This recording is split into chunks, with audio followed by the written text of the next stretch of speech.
We are going to have first Edgardo, or Edgar as I know him, Covarrubias, who's a geologist at this is outdated now, right, Edgar? What field office are you in? Price. At the Price field office? The price is right. Okay, great. That's a new one to me. He's going to be speaking on geothermal permitting on federal lands, understanding federal regulations to enhance geothermal permitting outcomes. Edgar, I'll invite you to come up here and give your talk here in a moment. Thanks, UGeN. Thanks, everyone. So today's talk, it's geothermal permitting on BLM lands and understanding federal regulations to enhance geothermal permitting outcomes. I did develop this in collaboration with two of my colleagues who are present, Alex Sharif out of our Vernal office and Stephanie DeGraffenried, who both bring about 11, 12 years of experience to geothermal at the BLM. So appreciate your assistance here. It worked.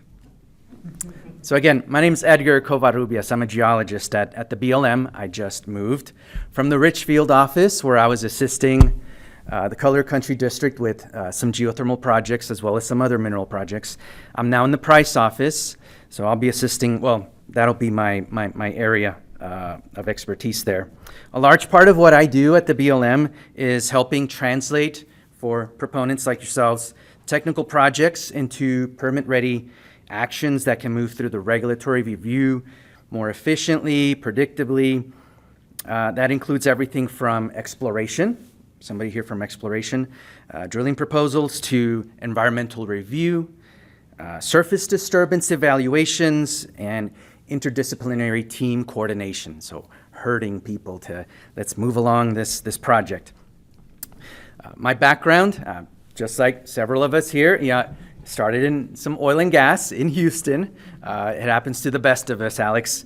And it spans multiple energy and mineral industries. Like I said, I've had some experience with Eagle Ford Shale, the Permian Basin. I've done some CBM. I've been kind of all over the place. And I actually started my career in minerals management. And so here I am kind of full circle back in minerals management. Why this talk? I actually thought about this morning, what is the problem, that we're going to try to solve here today? Should have probably been another way to pose this slide. Interest in geothermal development on public lands is increasing rapidly, especially with growing attention on enhanced geothermal systems, grid reliability, domestic energy demand driven by AI usage, the data centers, right? Those infamous data centers. At the same time, many permitting delays are not necessarily caused by the resource itself, but by misunderstandings around the regulatory pathways, project scope, what are we taking on, and review requirements. So this talk is really about clarifying how those federal regulations shape the permitting process, how NEPA fits into your process as you process your permits, et cetera, and how project design and the language that you use in your submissions can materially affect the review efficiency. So the goal is to better understand, today's goal is to better understand how the system works. So your projects can move through that system more predictably and efficiently. So ultimately, this talk is about reducing the uncertainty. Today's roadmap. So this is what we're going to talk about today. You're going to learn about, where geothermal fits within the federal mineral system, the regs, what our role is at the BLM in terms of geothermal development, how geothermal permitting begins when you approach the BLM, the NEPA pathways you can take, how we evaluate the scope of your projects, what makes a strong submittal for you guys, emerging tools that are coming out in the form of categorical exclusions, and then the operational life cycle and oversight that's involved. As we continue on with the presentation, I do want to say you'll see some photographs of a recent trip to Yellowstone National Park, so feel free to enjoy those. I know this is a heavy subject, can be a little bit well, anyway, but also I want you to get your have your camera phone ready because there will be a couple spots where I will introduce to you a couple of resources in the form of QR codes, forms, etc. So as you, especially on the permitting side of things, this might be useful to you. Okay? All right, so then let's begin. So BLM plays a significant role in energy and mineral development across the western United States. Nationally, the BLM manages about 245 million surface acres and roughly 700 million subsurface acres. And then in Utah specifically, the BLM also manages the National Forest Service lands, geothermal resources. So between the 42% of Utah BLM land plus another 15% of land underneath Forest Service lands, you're talking over half of Utah's geothermal resources are managed by the BLM. What makes BLM unique is its multiple use mission. So the agency is responsible for balancing energy, mineral development with stuff like recreation, grazing, conservation, wildlife habitat, cultural resources, long-term land stewardship. You'll intersect those. You'll run across those resources and those concerns during your permitting process. So that balancing responsibility is what largely comes from the FLPMA, Federal Land Policy and Management Act, which provides the broader framework for how public lands are managed. So when we talk about geothermal permitting on BLM lands, we're talking about development occurring within a landscape that supports multiple different uses and resource values simultaneously. We're trying to keep everyone happy. Try to. But when you try to keep everyone happy, that's what also makes this a little bit complex, right? Competing, because you've got competing resources over the same land. So the review process is not only evaluating the geothermal resource itself, but also how your proposed activities interact with those other resources, the land uses, the long-term management goals, etc. Let me give you a little bit of background on how the BLM manages minerals, and then we'll move on to the rest. So it's important to know that one of the more important concepts here, when we talk about minerals underneath federal lands, they fall into three buckets. They're not all governed by the same system. So we have three different mineral types: the locatables, the leasables, and the saleables. It's just background information. The locatables are the things like the precious metals. So those are the ones that you claim, you stake a claim on the land. You say, these are my minerals. Then you have your leasables like oil and gas, coal, geothermal. And these are developed through a leasing system. Some of you might already be familiar with that. And then the saleable minerals are like the sand and gravels, the crushed stones, the construction aggregates. Those are things that you purchase through a contract, that you physically purchase like a certain amount from the government. So all these minerals operate under different statutes, different Code of Federal Regulations parts. See it far right here. This is only part 43. There's more. This is why I say, you have three different mineral types. This is why I say that in the eyes of the federal law, not all minerals are created equal, which, by the way, is a subtitle of another brewery talk that I've got at my disposal. If you guys are looking for someone for like a 20-minute, hit me up. Okay, so moving on. So geothermal fits within a leasable category, right? It grew out of the Mineral Leasing Act of 1920 and later expanded through the Geothermal Steam Act of 1970, which addressed geothermal resources. I know we called it mineral earlier, but it's really a resource. The core idea is that these resources are publicly owned, so access is managed through a leasing system rather than open claim, like we said with gold, for example, or through contract use, through purchase. So companies like yourselves don't gain the rights just by finding it, like finders keepers. You obtain the rights through a regulated process. And in return, y'all pay royalties or rents. So that means the revenue from your royalties flows back to the public, and then the BLM manages how, where, and under what conditions that development that you proposed occurs.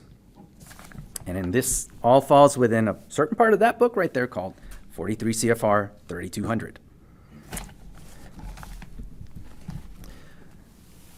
Again, background, big framework here. So at the top, Congress passes the laws, like I said, the Geothermal Steam Act, Mineral Leasing Act, FLIPMA.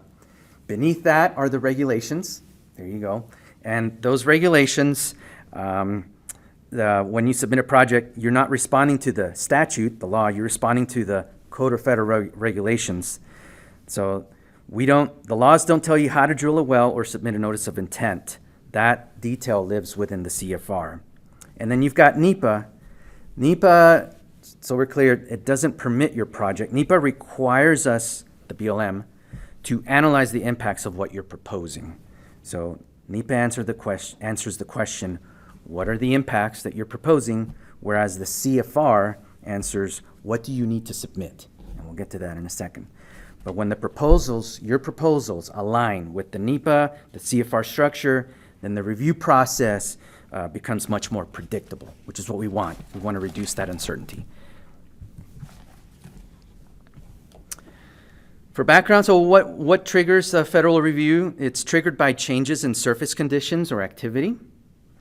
That includes new disturbance, expanding an existing footprint, building a new access road to put in your geothermal, your exploration well, or changing the type or scale of the activity you've already got going on. So even if you're working with an existing lease, changes in how you operate can trigger additional review. We'll get to that in a minute. Stephanie also raised an important point regarding thermal and hydrologic considerations in geothermal review. So in geothermal systems, specifically, thermal and hydrologic impacts may also influence the level of review required. So where do we begin? Well, we begin with the NOI, the Notice of Intent. And up there in the upper right-hand corner, you can have a link to where that NOI resides. It's a Form 3200-9. So for geothermal activities on BLM managed land, everything begins here. It's the starting point to evaluate what is being processed.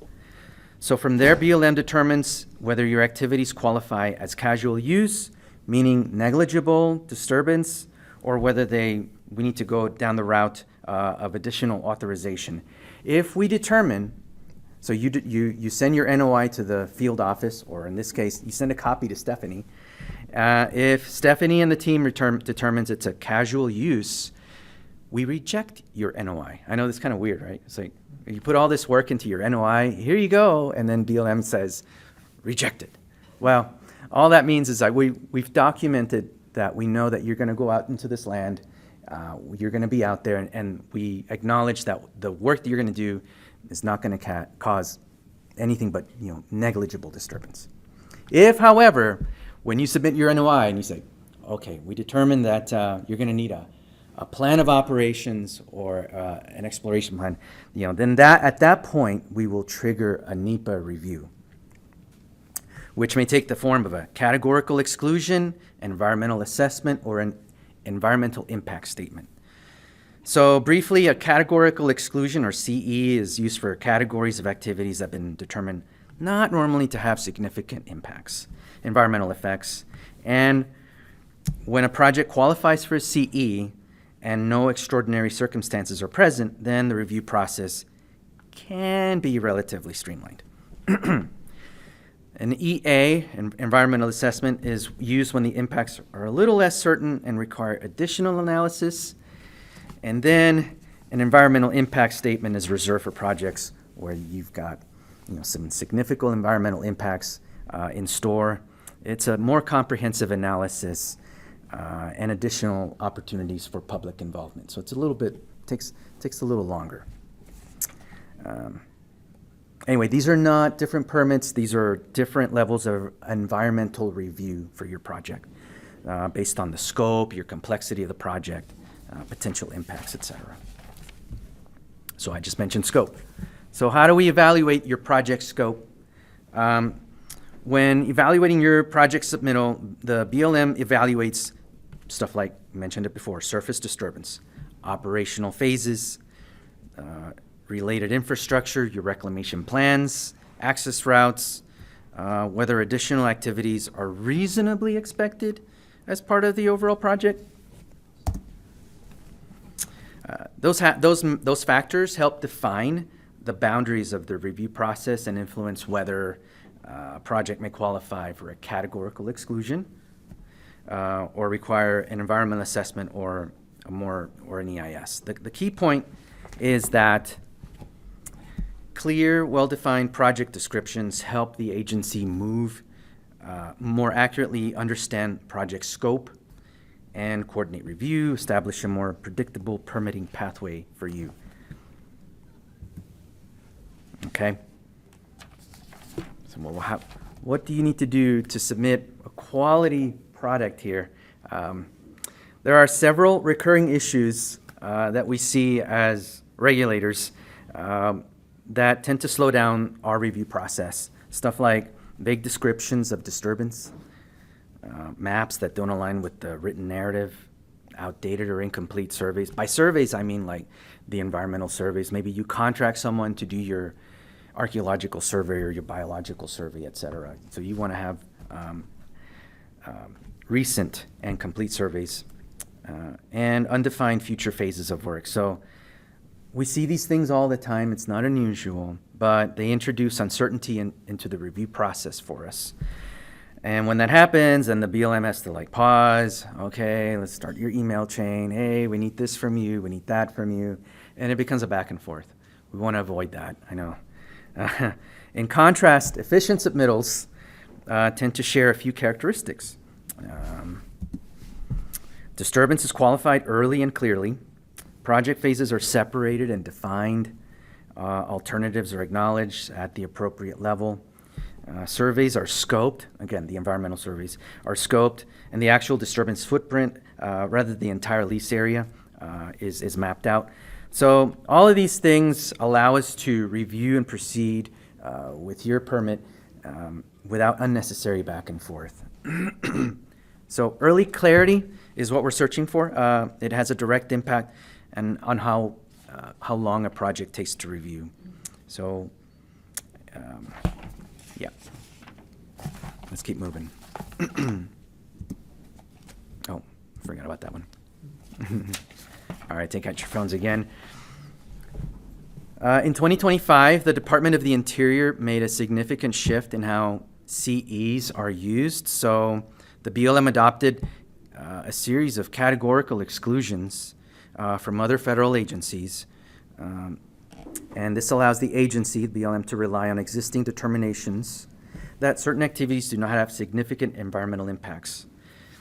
So when you look at these list of CEs, not all of them are going to be applicable to geothermal, but you will find many of them in there. And then in 2026, just a month or two ago, we expanded this further with a new categorical exclusion for smaller scale geothermal exploration around 10 acres or less, which aligns closely with the notice of intent level activities. So the key takeaway here, categorical exclusions aren't shortcuts. They're tools built into NEPA to streamline review for low impact actions. So a lot of times these fall under like exploration type activities, that sort of thing. Okay. So understanding how your project fits within one of these categorical exclusions, within one of these categories, and then designing your project to fit within one of these, well, then that's going to materially improve your permitting outcomes here. Designing your projects to fit into one of these CEs will help you avoid the EA, the EIS, those longer term things that, and then reduce permitting timelines and improve your predictability here. So. Okay, so you've got your lease, you've got your exploration done, you've got your, you say, okay, here's my resource. Well, you're not done, because then you still have to submit a geothermal development plan. So Alex Sharif out of Vernal helped refine this operational workflow from the drilling and engineering side. So once leasing and your early exploration is done, the geothermal permitting moves into a different phase. They begin under you began under the 3200-9, but then drilling and resource confirmation activities transition into the GDPs, Form 3260. And let's see, from there, permitting continues throughout the life of the project, operational changes, any kind of workovers, plugging activities, surface modifications, the whole gamut of things that you submit sundry notices for. All of this is important because geothermal permitting is not a one-time authorization. It's an ongoing regulatory process. So any kind of change, any kind of ongoing it's going to require continual notification and coordination with our office. So understanding this life cycle in particular will help you anticipate regulatory requirements early and avoid delays. But wait, there's more. So even as you're operating, we're still gonna be involved with inspections and enforcement, even after you've been authorized to do your work. So once activities begin, the BLM will conduct inspections to verify that operations are being conducted in accordance with the regulations and in accordance with the approved authorizations and applicable regulations, right? So these inspections may occur during any phase, like exploration, drilling, production, plugging, reclamation, you name it. The purpose isn't just simply enforcement. They help verify that the disturbance remains within the approved limits. The purpose is to identify operational changes that may require additional review and ensure that the reclamation commitments are being met on your part. So when an inspector, like you've got a photo of him right here, when an inspector comes out to do the inspections, it provides the team, you and the inspector, an opportunity for communication, before issues become larger problems. So it's a good time to bring things up. Clear authorizations, clear communication generally lead to smoother inspections and fewer compliance issues later in the project lifecycle. I feel like I've gone really fast. There's been a lot to say, but here are the key takeaways. Am I doing good on time? I hope I haven't rushed it. Okay, we're almost done, and then I'll do a Q&A with my panel. You guys are so lucky. You have a panel here of 12 years of experience that you can ask questions about on any phase of the permitting side of things. So as I wrap up, there's a few core ideas I'd encourage you to remember from this brief discussion. Federal geothermal permitting is primarily scope-driven, action-based, right, and life cycle oriented, right? So we're evaluating your proposed actions, the associated disturbance, a new road, etc., your operational phases, and the potential impacts on the land, the environment. So not just the resource itself, but everything up above. BLM is evaluating so that means the project definition matters. Clear descriptions in your submissions, realistic disturbance estimates, phase planning, early coordination, all of that help improve the predictability. And importantly, permitting does not end with the authorization. We're still there. Geothermal development it's an ongoing operational life cycle that includes review, coordination, inspections, modifications, reclamation at the very end, or as you go. So the most effective projects are the ones that reduce uncertainty early. So get in the game early for both you and us, the agency. Okay. So to recap, we talked about how BLM manages about more than half of the geothermal resources in Utah. We said that geothermal is a resource, even though it says mineral, that is regulated under 43 CFR Part 3200. We review your proposed actions and the impacts on the environment. So on the surface, subsurface. And then we begin our review starting with the notice of intent. So that's where it all begins. That serves as the entry point for evaluating your exploration activities, etc.